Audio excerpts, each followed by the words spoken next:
Welcome to Managing Uncertainty, a podcast series from the experts at Bryghtpath discussing global risk, business continuity, and crisis management. Will you be ready to lead your organization through its critical moment? Hello and welcome to the Managing Uncertainty podcast. This is Bryan Strawser, Principal and CEO at Bryghtpath. And I'm recording this episode just before Hurricane Dorian approaches the United States East Coast and begins to scrape really northeastern Florida up into Georgia, South Carolina, and potentially making landfall in North Carolina. So one thing that's on my mind right now is the whole concept of public-private partnerships, particularly in the area of emergency management. But this area of public-private partnerships that I'm going to talk about is just as applicable to law enforcement at the local, county, state, and federal level. It's relevant to the fire service. It's relevant to emergency medical services. It's relevant in other countries, because what we're talking about here is that sharing of information openly between the public and private sectors to achieve a more resilient community. And I thought about this a lot in the last couple of days with Hurricane Dorian. I was reminded of, and I was sharing in some of our previous podcasts and videos, something I learned a while ago that's actually on a challenge coin from the United States Northern Command that supports emergency management response in the United States. And on the outer ring of this challenge coin, and we'll post a picture in the show notes, it says, "When you need a friend, it's too late to make one." And the lesson here is that the time to make and establish those relationships for strong public-private partnerships is long before the disaster hits. It's long before the active shooter situation hits your corporate headquarters. It's long before the significant investigation where you need to work hand in hand with a cross-jurisdictional task force for a cybersecurity issue. It's long before any of these bad things happen. It's about forming these relationships up front. And so I want to go back to something that had happened 7 years ago, almost 7 years ago, with Hurricane Sandy. At the time, I was the head of global crisis management, business continuity, and intelligence for one of the world's largest retailers. And if you remember Hurricane Sandy, it came ashore as a Category 1 hurricane on October 29th, 2012 in New Jersey. It was a slow-moving Category 1 hurricane. And in Sandy's path that day were more than 200 retail stores, multiple distribution centers, and 2 data centers that powered the e-commerce site for my employer. All were in harm's way. And more importantly to me, more importantly to my employer, tens of thousands of our employees were in harm's way as the storm came ashore. But I knew going into that day that I was not in that fight by myself. And I knew that we as a company were not in that fight alone, because we had spent the last decade coming to the realization that for a community to truly be resilient against a natural disaster, that public and private sector entities must work together and share information in a collaborative and transparent manner. In fact, for 3 years or so leading up to Hurricane Sandy, starting back in about 2009, local, state, and federal emergency management agencies across the country had really embraced this idea of outreach and joint planning with the private sector. In fact, the private sector, particularly retail and utility and communication sectors, had really embraced this approach with open arms. The result of that had been this strong set of partnerships between the public and private sector that was apparent throughout the preparation, response, and recovery efforts for Hurricane Sandy.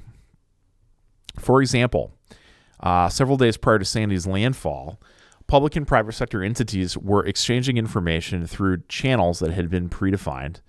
Emergency management agencies were sharing things like situational updates, storm path updates, forecasts, plans for road closures and evacuations long before landfall, which enabled the private sector to have better planning. The private sector were sharing their plans for facility closure, how their employees were evacuating, the positioning of their recovery supplies, and their post-landfall response plans. So this collaborative and transparent approach gave broader situational clarity for both sectors, the public sector and the private sector, and it helped avoid confusion later during the very chaotic response phase of Hurricane Sandy. As Sandy began to dissipate and its impact in New Jersey and New York and other states became clearer, public and private sector entities remained in close contact. The Federal Emergency Management Agency, or FEMA, had activated their National Business Emergency Operations Center, which was new at the time. It was radically new. So it operated as a component, as it does today, within FEMA's National Response and Coordination Center, or NRCC. The NRCC consolidated a lot of federal and state agency reports into a simple, easy-to-read report for the private sector to digest. At the same time, private sector entities were sending their information to the National Business EOC. That was consolidated by that team and then shared at the highest level of state and federal government. That information helped provide an understanding of the storm's impact on the private sector in New York, New Jersey, and adjacent states. I think more importantly, that information helped FEMA and other public sector emergency management agencies make decisions for the distribution of their supplies and resources. Because think about it for a minute. If you're an impacted city in the state of New Jersey at Hurricane Sandy, but your Walmart and Target are open and they're able to supply food and water, does FEMA really need to bring in disaster pods to provide food and water, or are those resources best prioritized for somewhere else? And again, some of this is situationally dependent, but that gives, I think, some perspective on that.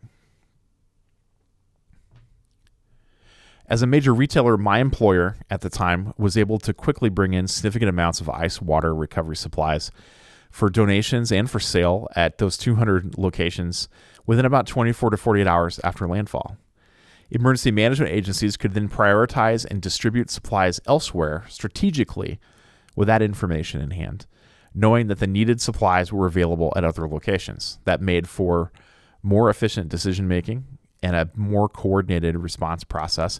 It also contributed to interesting situational awareness that wasn't there previously, because FEMA, for example, was able to brief the Secretary of Homeland Security, who could then inform the president of real on-the-ground context for what was happening between retail, power, telecommunications, and the other private sectors, because that information was being communicated and shared transparently within the industry and with government partners like FEMA.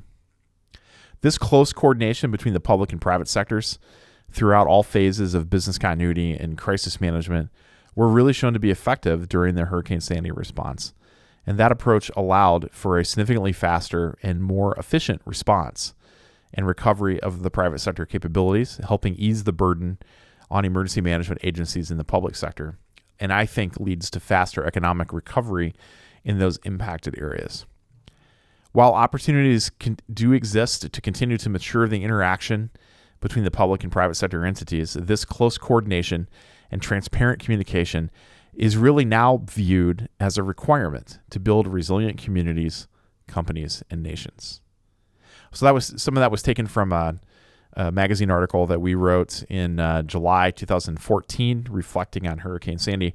But as Dorian approaches Florida and the U.S. southeastern coast, it reminds me of what I thought was the most important lesson out of all of this, which is that when you need a friend, it's too late to make one.